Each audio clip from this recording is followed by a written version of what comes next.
Dear Love, araw-araw sa Love Radio. Sana ikaw na lang si Carlo. Sana kung paano mo ako alagaan, ganun din siya sa akin.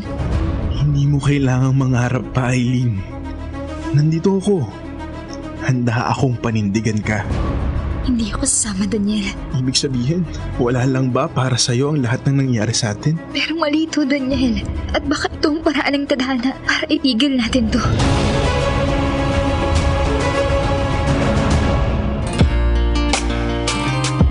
Uragong broski, Konyo Bicolano! Ay nako, uragong ina, momski, Nicole Yala. Ayan. Diba? Ang Hello? daming mga nagaganap ngayon. Oo nga, Ang daming mga nangyayari ngayon. Ang daming ganap. Alam mo, speaking of madaming ganap, so nung weekend, nagpa-check up ako. Ayan na. Bago natin pag-usapan yung Dear Love, Oo. kailangan ko to sabihin sa'yo kasi konektado to sa'yo. Pero parang feeling ko, katulad ko, hindi na naman ako naapektuhan pagkatapos ng mga 30 minuto. So, kino-complain ko yung sakit ko sa balikat. Okay. Kasi parang ang sakit niya talaga na parang nahirap, parang stiff neck na frozen shoulder na nabugbog na hindi mo maintindihan. So in other words, to make the long story short, ang isa sa mga dahilan. Yan. So wala naman daw bale. Wala, Kasi ortho yung pinuntahan ko eh. So sabi ng ortho, hindi siya fracture. Oo. It's a muscle connected sa muscle. Okay. Maaaring connected din sa collagen kineme. Oo. Okay. Mahilig ka ba sa mga soft drinks? Sabi niya. Sabi ko na papunta tayo Sabi dito. ko, yung po bang dinedextrose yung soft drinks, category po ba yun ng mahilig? Kasi kung oo, then it's a yes for me. Yan. So sabi niya, minsan lang hindi talaga natin pinapansin. Sabi niya, pero yung kasi medyo nabingi ako ng konti. yung kasobrahan po natin sa sugar ay nakakapag may epekto sa ating mga mga katakatawan. Akala lang natin wala pero meron. Nako. So naapektuhan ako, sabi ko, grabe. Ang hirap naman. Tapos 30 minutes later, binilan kita ng 1.5. Sinasabi ko na nga ba eh. Naghahanap lang ako ng kakampi. Oo, damay-damay na ito. Damay na to, Ay, di ba? nako. And speaking of damay-damay, ayan, etong ating Dear Love for today, meron akong feeling na pag nakikinig ka or kung nakinig ka kanina, parang feeling ko eksena ito ng damay-damay na lahat ng mga kabet. Correct. 'Di ba? Yan, oo. Kasi tingnan mo yung way kung paano mag-reason. Ito nga bida natin, 'di ba? Na nagmamahal lang naman siya. Oo, gusto ko lang naman maprotektahan Correct. kasi hindi deserve. Yan. Ni Tita Aileen yung binubugbog. Correct, 'di ba? Ako talaga yung makakapagbigay sa kanya ng pagmamahal. Correct. Right love, wrong time lang naman talaga. Yan. Mga ganyan. But the end doesn't justify the means. Hindi po porke tingin niyo ay tama ang ginagawa po ninyo, yung nagmamahal. Diba? Wala naman talaga masama sa pagmamahal. It becomes wrong kapag may jowa na yan. Correct, diba? Yung tipong aahasin mo. Wala nga. Tinatalo mo pa yung taon ngayon, na Year of the Snake. Correct. Grabe no yung pag-aahas, ibang level. Oo, tsaka kamag-anak niya to Kamag-anak. Na nag-alaga Correct. sa kanya, diba? At naging mabuti talagang Correct. tao sa kanya. Yun talaga yun eh. I mean, of course, hindi natin sinasabing okay lang yung pambubugbog ni Tito kay Tita. Wrong. Very wrong. Isang malaking X. X na malaking-malaki na kulay pula na umaapoy. Yeah. Yan. Bawal Ganon. talagang manakit. Ayaw natin yan. Ayaw natin yun. Pero kasi, yun na lang sana ang niresolve. Yan. Hindi yung, nakakaramdam ka ng pagbubugbog dyan. O eto na lang yung pagmamahal ko. Bubugbugin kita ng pagmamahal ko. Yan, bubugbugin kita ng mga halik ko. Yan. Ganyan. parang itong pamanding si pamangkin na pamangkin kuno-kuno, parang masyarap din magmahal. Totoo, Kasi diba? bata. Yan. Diba? Agresibo. Marupok. Yan, yung mga tipong gusto yung mga eksinahan sa labahan. Correct. Yan. Pag sinabing tuwad. Medyo ganun siya. Mapusok. Mapusok talaga itong si Kuya. Pero yun nga hindi naman susolusyonan ng problema ang isa pang problema. Alam mo, napakagandang obserbasyon noon, Momski, na parang kung titingnan mo kasi talaga, ang simple lang somehow nung problema. Isa lang Binubugbog si sinasaktan. Aileen. Correct, Correct, 'di ba?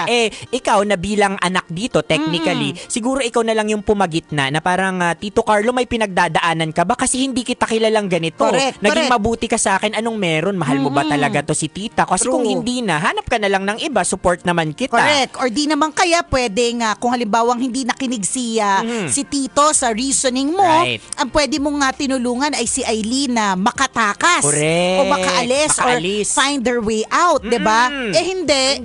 Nilandi mo. Binasabasa mo sa labahan. Alam mo yung na-imagine ko, ano ba? Ako na ba siya? Yan tuloy bumakat. Tapos Diba? sasabihin pa nung lalaki dito, ay hindi ko sinasadya. Pero asintado kung saan mo binasa. Totoo. Pero hindi sinasadya. Ayan na naman po tayo sa mga hindi sinasadya Oo. At the end of the day, pinapakita lang talaga sa atin ito na meron tayong options. Laging may A and letter B. Right. Correct. And itong lalaki dito, naku, parang pinili niya talaga ang magpakalunod sa kasalanan. Kasi kitang-kita dito kung paano niya dinescribe. Correct. Na tipong amoy pa lang daw, mapapatingin ka na. Ayan, at diba? pasok sa standards Totoo. niya. At saka nung tinanong din siya, di ba, ni Aileen kung ano yung tipo, anong ginawa niya, dinescribe niya si Aileen mula ulo hanggang talampakan. Correct. Di ba? Kulang na lang kahit lukon-lukunan. Lahat. Lahat Diba? talaga. Kung nga pwede nga lang i-describe kung ano itsura ng kanyang hypothalamus. Malamang dinescribe niya. Ibig sabihin, talagang target lock talaga. Oo. May ganong intention talaga itong ating pamangkin. Nakakaloka din talaga to. At yung plot twist, hindi ko rin ito kinaya at medyo... Kinaya yung plot twist. Na medyo Nawali. nagulan din ako. Oo. Binalik ko nga kanina, ni-rewind ko. Sabi ko, so namatay? Ano to pagkatapos ilang taon? Dahil namatay ba to sa bugbog? Sa bugbog. May sakit ba talaga? Or whatever. Pero yun yung mga kakaibang mga plot twist Correct. in life. Diba? Tsaka yun din yung ikinalungkot ko na nawala na dito si Tita Aileen. Ito lang ako kabisyo bilang isang judgmental na tao lang din. Natatakot ako para sa kanyang kaluluwa. Dahil oo, kahit hindi parang, di ba? May unrest. Unresolved, di ba? Oo, Inamin oo naman nga. talaga dito ni sender natin na parang magiging sikreto ito and I commit na magiging sikreto ito habang buhay. Diba? So nawali si Tita. Ba't mo ba shinare yan na problema ko tuloy? Kasi nga, Damay-damay dinamay mo ako sa coke. Ngayon, inadamay din kita, Momski, sa aking pag-overthink. Sabay-sabay tayong hindi makakatulog. Ayan na nga ba sinasabi. Babawiin ko na yung coke na yan. Ay, naku, nako. diba? Ang hirap talaga, no? Life is talagang a series of choices that we Right. make. Minsan talaga may mga nangyayari tayo sa ating buhay na hindi natin pwedeng sabihin na wala tayong ambag dito. Yes. Diba? Oo. Meron dahilan kung bakit tayo napunta dito sa sitwasyon na yan. Correct. Tandaan natin, lagi tayong may choice, lagi tayong may ambag. Yes. Ayan, and today, I hope that we are reminded na kung meron lang din naman tayong pipiliin, piliin po natin yung tamang choice, Yung tama. diba? Hindi yung i-justify mo yung mali. Yan. Porke masaya ka lang. That's being selfish. Yes, oo. Diba? Napakaganda nun. At saka reminder din yun sa akin na parang, or sa atin, di ba, na... Bakit may kabit ka ba? Bakit may pag-remind sa'yo? Takot ako. Sabi, nanginig nga bigla yung dila ko. May mga reminder sa akin, sa atin. Nanginig ako bigla. Sabi ko rin, Wala yan. Wala. Kaka-soft drinks mo Oo, yan. tama. Ayan. Wala yan. Oo, sugar rush lang po ito. Sugar rush. Wala. Hindi, reminder lang ito sa atin na hindi dahil masaya ka sa emosyon mo, tama. Correct. Diba? Hindi dahil excited ka sa emosyon mo, ito na yung true at dapat mong paniwalaan. Example. Oh. Yung mga nagsasaya sa bar. Yan. Yung mga 5 minuto. 5 seconds ba? 5 Minsan seconds nga na ba? 5 minutes. 5 minutes. 5 minutes di walang maghahalikan mali dun. siya. 5 seconds pala. 5 seconds. 5 seconds, Oo, walang correct. mali siya, Oo. di ba? Ang taas ng enerhiya ng mga tao sa room na yon, sa bar na yon, Correct.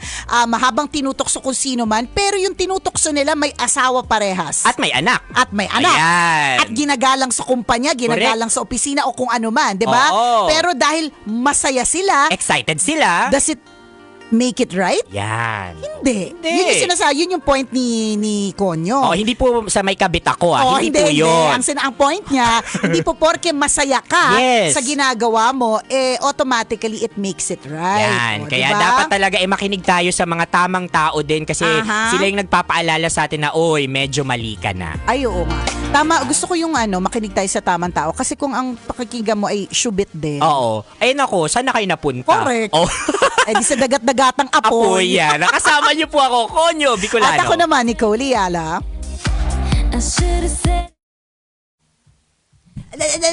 Ako, kayo, kabisya. Bakit may kabit ka ba? Ay, Nakakaloka. nako. Naging kabit ka na ba? Oo.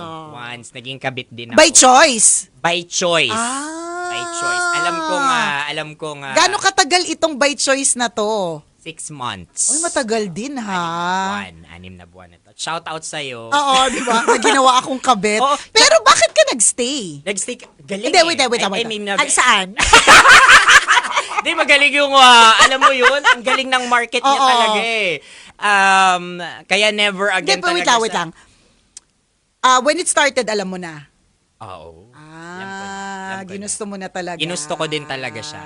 Pero, alam ko na meron, at that time, inapuyan pa ng inapuyan na hindi na kami okay. Ay, lagi namang ganun. ganyan. Hindi Laging na kami ganyan. okay. Promise Oo. ikaw. Ayan. Ako ulit, promise. O di naman kaya, hindi naman talaga ako magmamahal ng iba or maghahanap ng iba kung talagang mahal ko siya. Yan! Sakto! Alam natin yung mga ganyang klaseng kids. Kalma lang. If somebody tells you something like that na hindi ko naman talaga siya mahal kasi kung mahal ko talaga siya, hindi kita pipiliin. Right. Utot mo, Violet. Ano ba? The fact that you're still together Yes. kayo. Oo, diba? tsaka alam nyo, para sa akin at least, naging peklat siya sa akin. Na every time na tinitingnan ko siya, nagre-reflect ako na parang Ginawa ko yun. Oo, nagawa ko yun, nagiging somehow mababa yung tingin ko sa sarili ko because sabi ko, yung mga taong mahal ako ngayon, present, ito yung tingin nila sa akin, this is how they love me, pero ako yung naghabol talaga, ako yung nagpumasok talaga, nag-choice ko na Choice mo pumasok sa talaga isang pumasok. relasyon na hindi naman Mali. at the end of the day, hindi ka talaga yung May priority. mga anak ito. Oo po.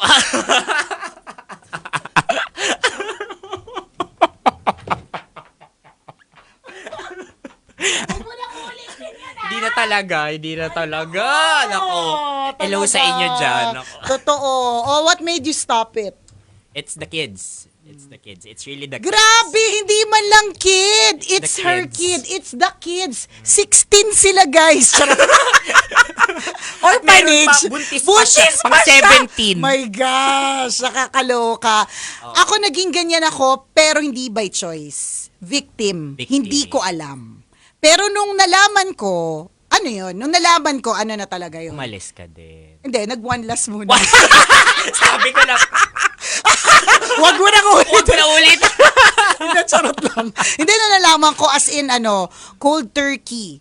As in, stop right there and then. Dapat Oo. talaga. At dapat ganun. Kasi, ang hirap ng lagi kayo nagtatago. Yes. Kasi pag, alam mong may karelasyon siyang iba, magtatago kayo eh. Isipin mo, taga Pasay kayo, ang meeting place yung Marquee Mall, Pampanga. Oh, Di ba? diba? Gusto mo?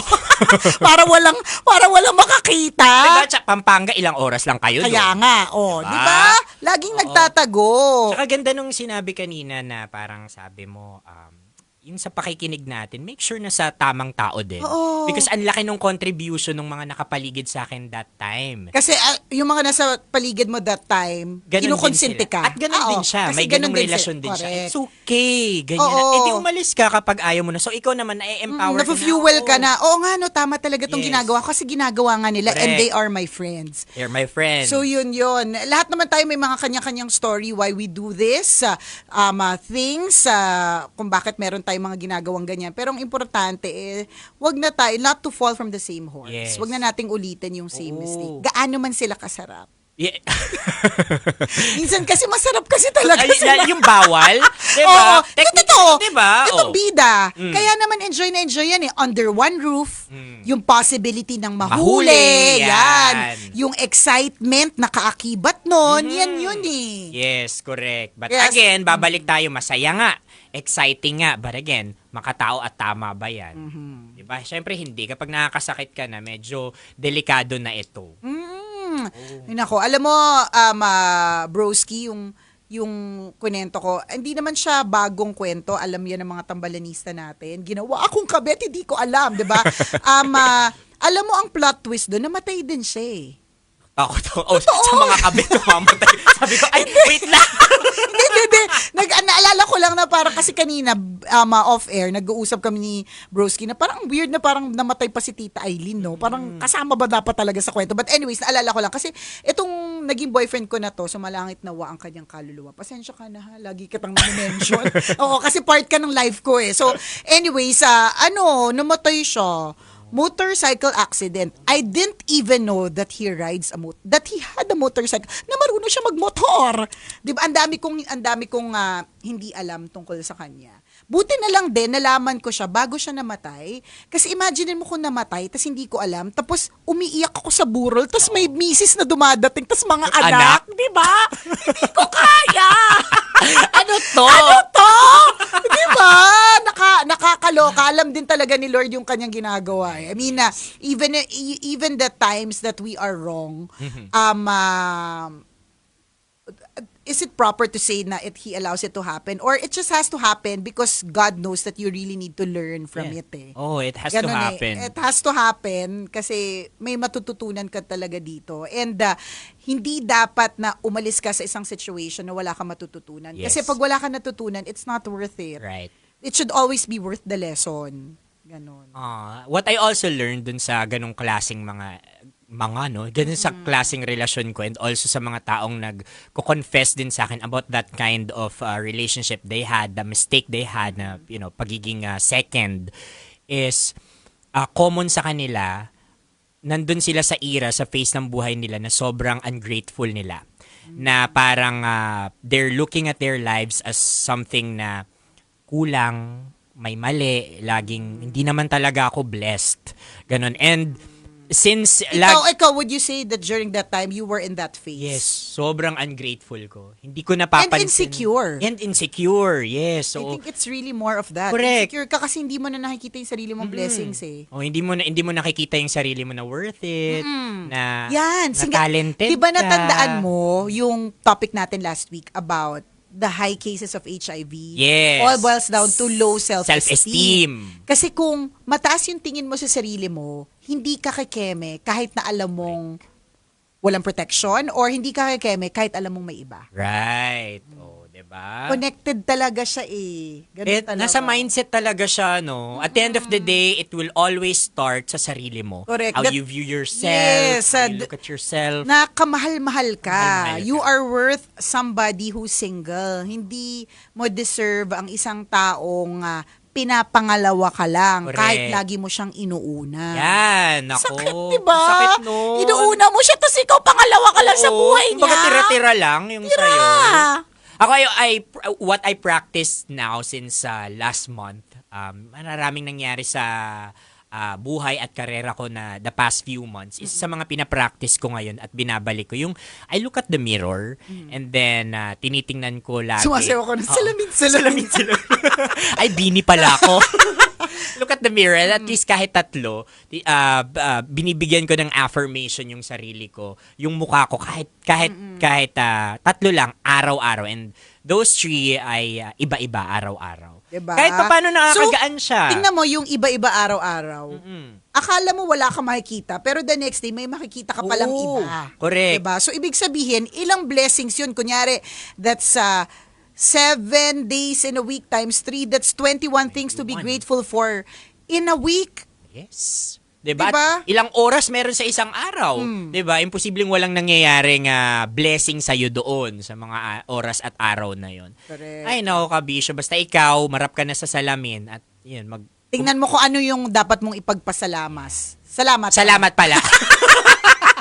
O siya, salamat na marami sa pagtutok sa amin. Salamat kabisyo. Babush! Bye-bye.